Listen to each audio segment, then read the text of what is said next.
All right, very good. I'm very happy that I was able to meet with Redge Johnson here, with Director of PLPCO. And I'm going to call it PLPCO. That's great. What is the official That's term? great. It's a mouthful. I usually just say the Public Lands Office because it's such a mouthful. So Okay. it's the Public Lands Policy Coordinating Office.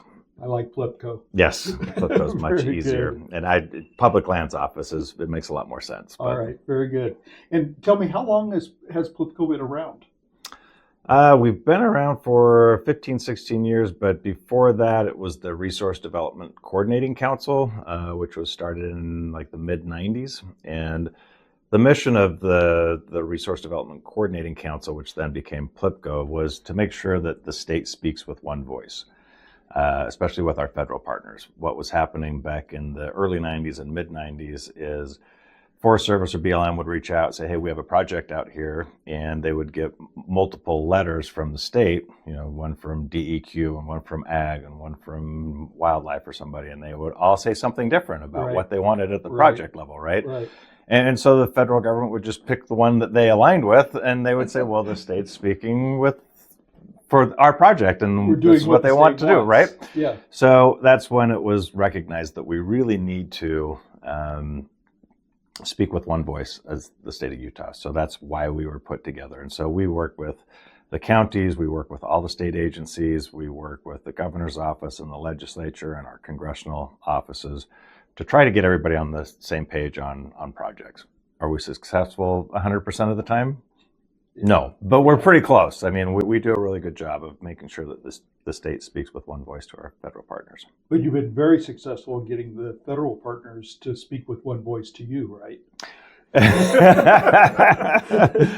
It's not always the equal up and down chain, but yeah, for the most part, it has worked really well. We get to review some legislation usually when they're working on it, and we provide ideas on things that need to be changed. So yeah, it has been a great operation that way, and kudos to the governor's office and Gordon Larson up there that helps us with that as well. So yeah. And how long have you been with the state? That's a good question. So I was with the state about 20 years ago for a while doing land and water acquisitions for Department of Natural Resources. Then I went worked for a nonprofit for a little while, and then went on my own again, and then came back to PLPCO about 8 years ago. And then I've been running PLPCO for going on 5 years. Yeah. And I know you're an outdoor enthusiast yourself. I am. I love the outdoors. Grew up in rural Utah. Grew up dirt biking and four-wheeling and horseback riding and hunting and skiing and just about everything that you can do outdoors. I love to do it. So we've had some losses over the last couple of years, especially with motorized OHV, but it's affecting other sports as well because they're losing access to their staging areas, or we've heard from base jumpers they can't get to their launch sites, and even worse, they can't get to pick up the people. Right. So it's been a big impact. But what really have we lost in the last couple of years? What has been the extent of the losses? So in the past couple of years, we've had nearly 2,000 or over 2,000 miles of roads that have been closed that access our public lands, and that's just on the road side. When we start looking, our office also does all the land use planning. And what some people don't know that I'd like to share with you and your constituents is the Bears Ears plan, when it first came out, we're under a confidentiality agreement through a cooperating agency when we're working with the federal agencies until those plans come out. When the first draft of that plan came out, you could not walk across the landscape. You could not do dispersed camping. There was zero rock climbing. There was no paragliding. All of those uses had been taken off the landscape. Now, it's one thing to take off oil and gas and mining, and but when they went that deep, I mean, we all blew a gasket, and we're like, this is just completely unacceptable. So it's still not an acceptable plan. But I have to say, through the efforts of our office and San Juan County and some others pushing back really hard, we were able to at least be able to now walk across the landscape, do some dispersed camping out there. So I will say we've lost there too on the land use planning side, in both monuments and in some of the other. I have some concerns about the Manti-LaSalle forest plan revision that's coming out right now. We're going to see some reductions in recreation if that continues as it is. So yeah, it's the last 4 years have been really rough. We've been playing defense, I think, really well, but we still had some losses. You do a lot of work with RS 2477 roads, and everybody's heard that term now, but maybe you can explain it a little bit.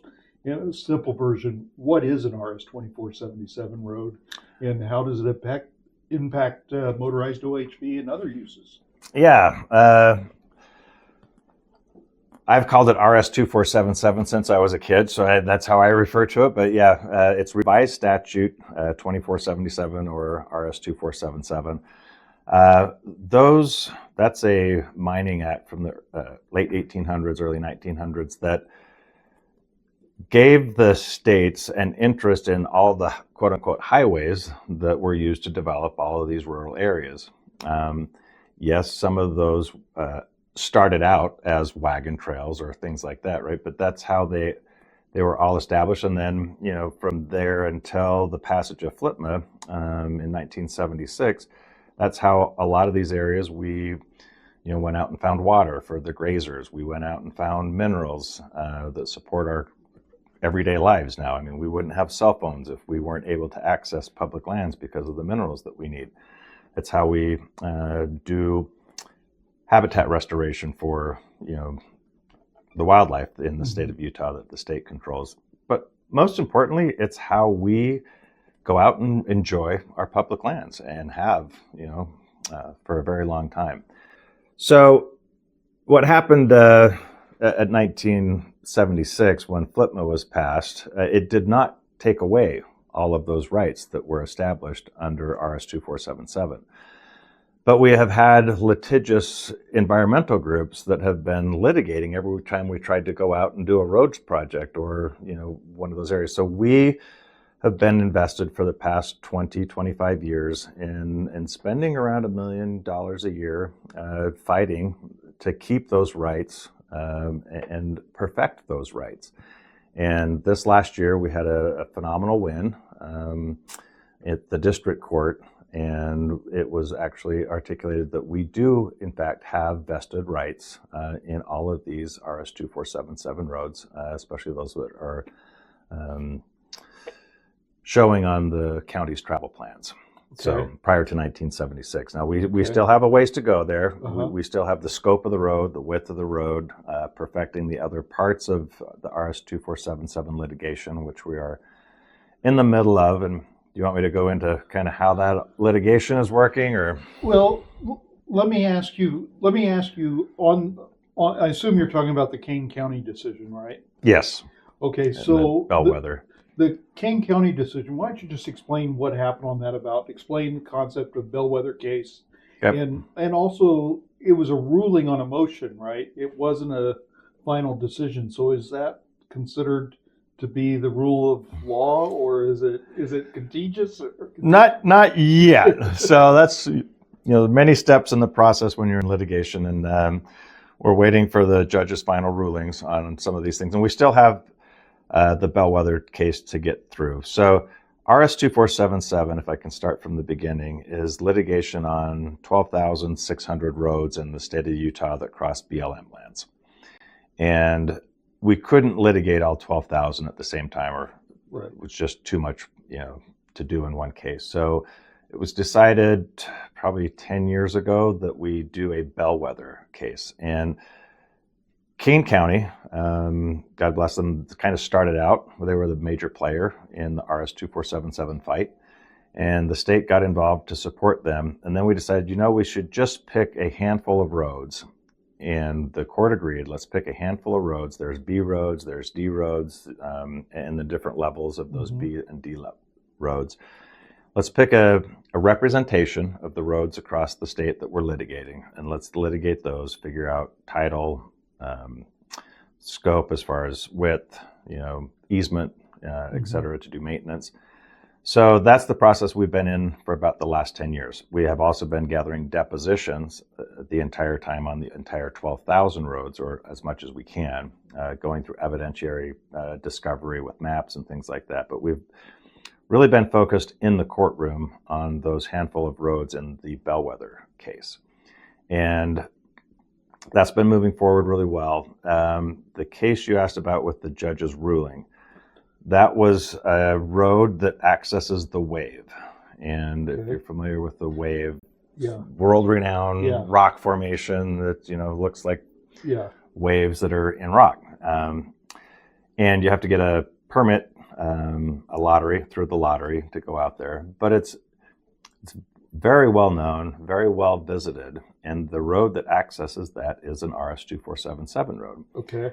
Towards the end of that, where you park and then hike out to the Wave, there's a wash that you go through, or supposed to go through. But people, they don't all have four-wheel drives. They don't all have 4x4s. So there were people that would go out there and access it by motorhome, and get stuck in this wash, and then, or go out and then get back and couldn't get back. Well, we had some people out there that would get stuck in there, and then they would hike out. And some people, they got so dehydrated that, they would have a heart attack or, had medical conditions. Yeah. So then search and rescue would try to get out there, or the ambulance would try to get out there, and then they couldn't get through the wash because people were stuck in the wash. Okay. So it really became a safety issue, and Kane County was just fed up with dealing with this. So they said, we're putting in culverts. Okay. And the BLM says, no, you're not. And they said, yes, we are. And so that's where the fight came on. And SUA got in the middle of it, and they sided with the BLM. And so that's where that fight came from. And that particular issue that the judge ruled on, that we actually do have a vested interest in all of these roads.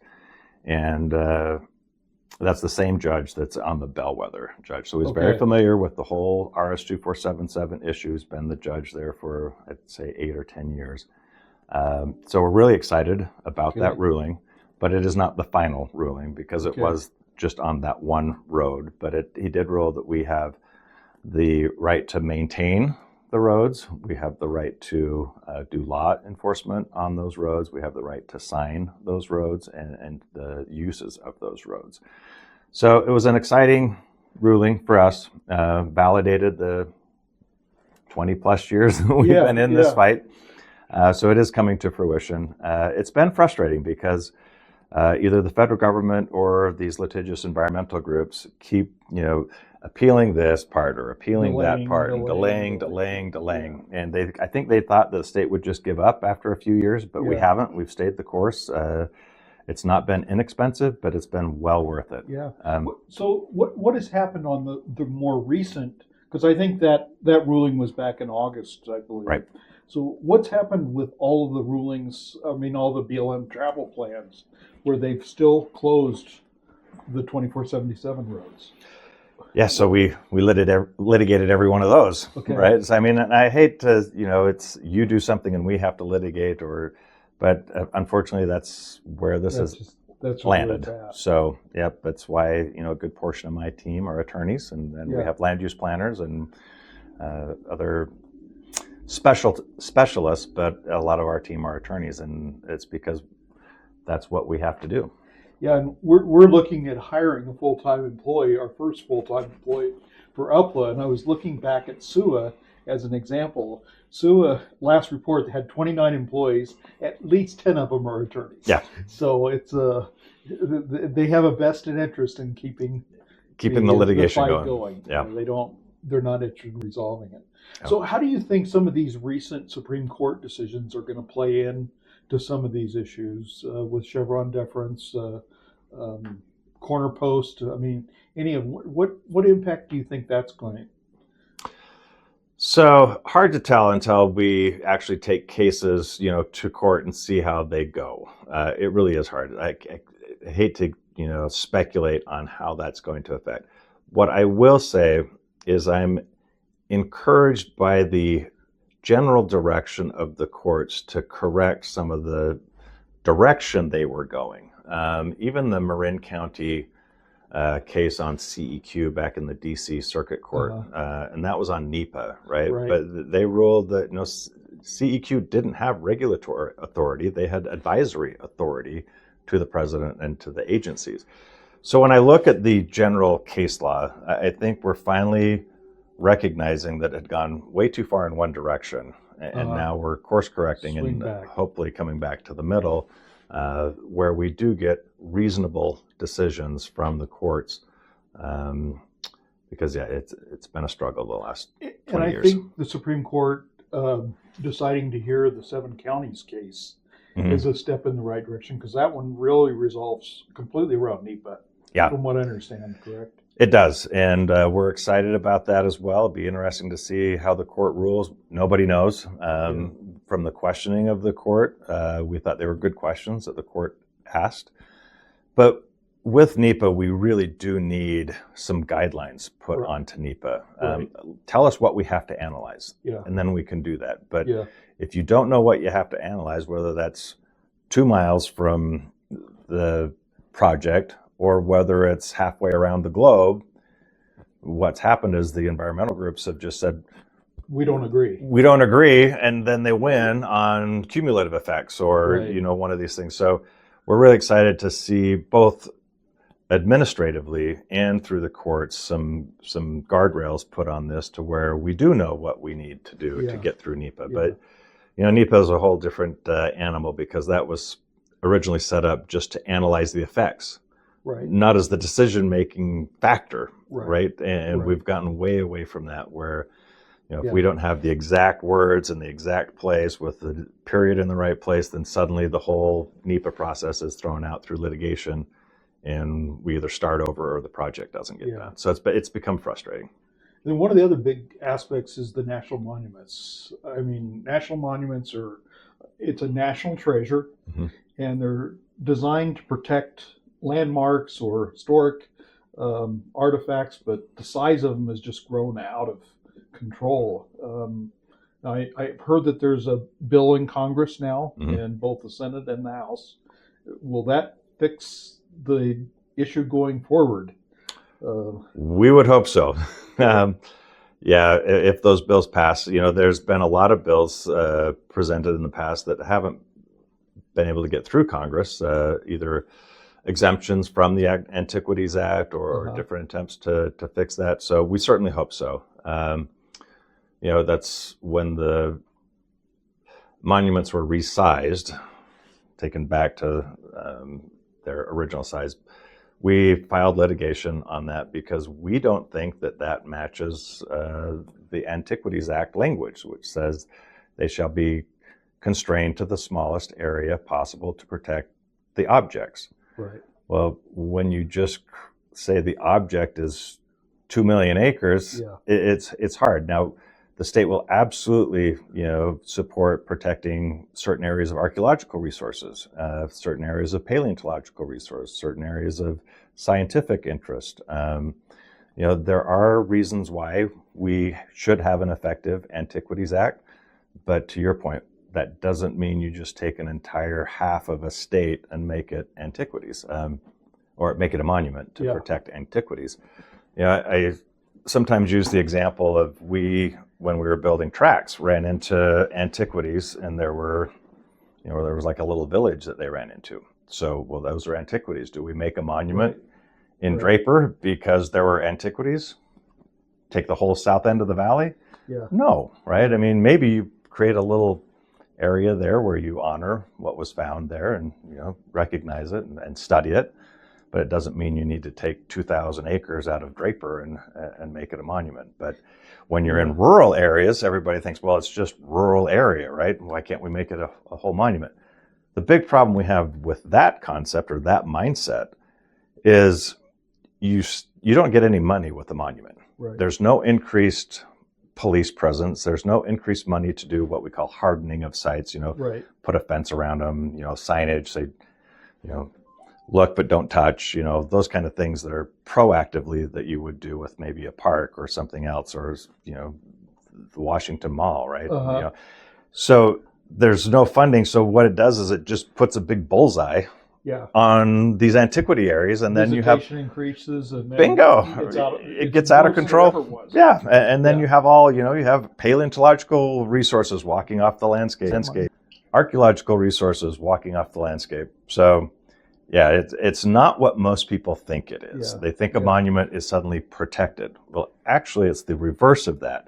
You declare a monument of that size, you get increased visitation. Right. Then if there ever is an issue, like somebody steals paleontological resources, they're not charged under the Antiquities Act, ever. Right. They're charged under all the other acts that protect those resources, but never under the Antiquities Act. That's like a $50 fine. Yeah. So it doesn't make any sense. But to your point, we are all in on protecting the resources, but we think monuments are the absolutely wrong tool to do it. Yeah. Another common complaint that I've heard a lot is BLM's Landscape Health and Conservation Rule that was enacted last summer. Is that? Do you think that's on Trump's list to get that overturned, or Doug Burgum's list to overturn that? I guess I'm asking you to predict the future. It's probably a little hard to do. You're asking me to predict what Trump's going to do? Yeah. I don't know. Short answer, I don't know. I will say this. It's been looked at in Congress already. I think there's a congressional act that's going to address it. We did see it come up in some of the secretarial orders that they were going to look at how that was going to affect things. So short answer is yes, I think something will be done to rein that in. And if you look back at the Federal Land Policy Management Act, it never contemplated anything like what they're talking about, right? I mean, they were trying to say conservation leases, the multiple use mandate is now expanded to 6 items instead of 5. Yeah. That was something I was going to share with you, but I don't know if maps work for you guys. We will, because we can actually insert the graphic on the podcast, so just assume it's there. Let me just point this out to you. When FLTMA was first passed, multiple use and sustained yield, this is what every acre was open to multiple use and sustained yield. That's what the states agreed to. That's what the counties agreed to, is if we're going to go away from homesteading these areas and opening them up for use, and we want to do FLTMA, then we can agree with this, because all the BLM lands were open for multiple use and sustained yield. Parks were parks, Forest Service was Forest Service, different reserves for those. Right. But FLTMA was supposed to be multiple use and sustained yield. So that's grazing, that's oil and gas, that's timber, recreation, all of those uses were supposed to be open.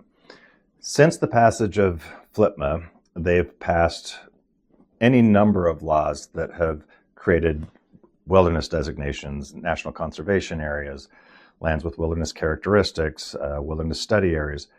We have lost almost half of the lands that were open to multiple use into different federal restrictive designations. And that graphic really shows the impact of it, because you can clearly tell that all the colored items are half of the yellow items on the left. Yeah. It's really, and they're still growing. And they're still growing. Still growing. Your point to the conservation rule, that would have affected pretty much at least half of probably the half that we have left. So then we're down to a quarter of the lands that were promised under FLTMA to be open for multiple use and sustained yield suddenly are no longer open to multiple use and sustained yield. Now, I'll be honest with you, not every restriction removes every use, but it removes some uses in some way, or it makes it more difficult to do some uses in some way. But there is an impact whenever you have one of those federal designations. And that's where we're like, enough already. Your promise was 1976, every acre is open for multiple use with just the stewardship, which we all agree with, right? We want to be good stewards of those lands as well. We want them to be well protected, et cetera. But when you start putting more and more restrictions on them, that is not what the states agreed to. And we do have a fair amount of federal land in Utah, don't we? Just about 2/3 of our state. And they make these designations without regard to the communities that are surrounding it, and that has to have severe economic impacts when they keep expanding these areas out. They can't they can't get any income from grazing, they can't get resource extraction income, get timber, Right. none of that. Yep. They're really suffering. Yep, absolutely. So what do you think lies ahead? What do you think the next couple of years is going to look like? Yeah, I'm hopeful, not just for the next 10 years or 2 years, but 10 years, 20 years. I think people are recognizing that, these lands are meant for multiple use. I think people are recognizing that we can't get all our critical minerals from China, and that's actually more environmentally friendly to do the mining here. With our controls. With our controls. I mean, we do mining in the most environmentally friendly way of any country in the world. China's kind of the other end of that spectrum, right? Mm-hmm. So do we really want to get our critical minerals and our resources from a country that's doing it in pretty much the most destructive way possible? Same with, nothing against our countries in Africa and all that, but you just don't have the environmental controls there that you have here. So why don't we do it here where we can and do it right, environmentally correctly? So I'm hopeful. I think the tide's turned. The education is getting out there that it's better to do it here than it is to export. I call it exporting our environmental problems. Yeah. Yep. And I've shared a little bit with you what we found with UPLA and writing the comments and looking at the final decisions, that a vast number of comments are being submitted by the community, mm-hmm, by the public, but in large scale, they're all being disregarded. They're considered non-substantive, and they pretty much don't have any impact. And the other thing we've noticed is with our comments, we had, I think, 71 substantive comments in the Bears Ears plan, which we felt pretty good about that. Yeah. But their answers were, they could have just copied and pasted the same paragraph to every decision. We're doing it right. Leave us alone. Go away. Yeah. That's pretty much. It's frustrating. It is frustrating. I will say this: we're frustrated as well with that, and we're working on making some changes there to where they can't just ignore our comments. But your comments did make a difference on some of our travel management plans. There were roads out there that would have been closed if it wasn't for your group's comments and users' comments. A lot of them came from your group and other groups, but some others came through our comment generator, and we have heard that BLM, wasn't comfortable closing those roads because they had so many comments that they had been used and evidence that they had been used. So that did work on that. We are also frustrated. Not only do we have the comment period that we work through, but we also get the governor's consistency review, and then we get the governor's appeal. We got basically nothing during the governor's comment. Not one nod. So yes, we're a little frustrated about that, and there are discussions with the current administration that has to change, and with Congress that has to change. States are sovereign as well. This is the United States of America, and then every state is sovereign, and we should have some input. Now, does it have to be 90% input, or what percentage of? But no, a state should absolutely have input into how the lands inside that state are managed. Yeah. And I think you're going to see some changes there. And the irony is now California wants sovereignty, and they want to be heard, right? During this administration, they want state rights suddenly, right? And then when somebody else takes office in the presidency, then the Republicans all want states' rights. But states' rights have to be acknowledged, and they should have a better seat at the table, input into how these federal policy or the federal lands are managed. Yeah, I appreciate what you said too about the impact of individual comments on travel plans. And one thing that I noticed was Sage Riders Motorcycle Club wrote, I got a copy of their comments. It was almost 120 pages of very detailed comments on the trails that they wanted to protect. And of those 120 pages, 95% of their trails remained open in the swell. Good. So that gives us hope that if we do better comments and really get people engaged to take action to write comments on the trails they love and what they find valuable, that it can make a difference. Yeah. And that's what Comments like we've talked about are huge. So stay involved, read through the travel management planning processes, through the land use management planning process. Land use management is something that's really ignored, but those land use plans last for 20 or 30 years, right? So unlike a NEPA project that may, impact for a year or two and then the project gets done, they're long-term. And so always stay involved in those land use plans. Forest Service is going to be doing the Fish Lake and the Dixie coming up. We're finishing up the Manti LaSalle, although we're going to ask maybe for an extension on that one, see if we can work through some particulars there. But stay involved in all of those and write the comments. Kudos to your folks who are writing substantive comments. You use that term. That is the critical piece. A lot of the environmental groups, they put out a flyer and they say, make this comment, and they all comment on the same thing, but there's nothing to, I used this road on this day, or I used to camp here, or I used to hunt here, or my family had a mine that was right here and we mined right there, so keep that open for mining. There's still resources. Those kind of substantive comments forces the federal agencies to address every one of those comments. And we might not win on everyone, but if we get enough comments, then we can win. The other thing it does is if we can show that, no, you guys got enough comments here, you should have adjusted your plan, then we have something to litigate on, right, if we need to take it to litigation. So it's very helpful, even if you don't think you won, because the record of decision didn't show to be able to pursue it. Exactly. And or it gives, your groups standing. Yeah. But if you don't comment, you don't have standing to litigate. So those comments are critically important. So it's like a two-step, it can be a two-step win. One is it can change the decision when it's initially made to keep those trails open. And a trail that's left open is a win no matter how you look at it. Even if they close 99 of them, that one that you were able to turn around is one that you don't have to fight on. Right. Yep. So it's a win. And then the litigation standing really helps beyond that. So the other thing I'd like to thank your groups for and just keep up the good work on are being good stewards of the lands. Kudos to your groups and your folks that are part of your organizations for being good stewards and treating the landscape correctly. It's kind of interesting. Along that vein, I have had ongoing meetings with Matt Preston and Dave Jacobson over the last year and a half or so. And I asked both of them the question. I said, what do you think will have the biggest impact, biggest positive impact on keeping roads open? They both came back with exactly the same answer.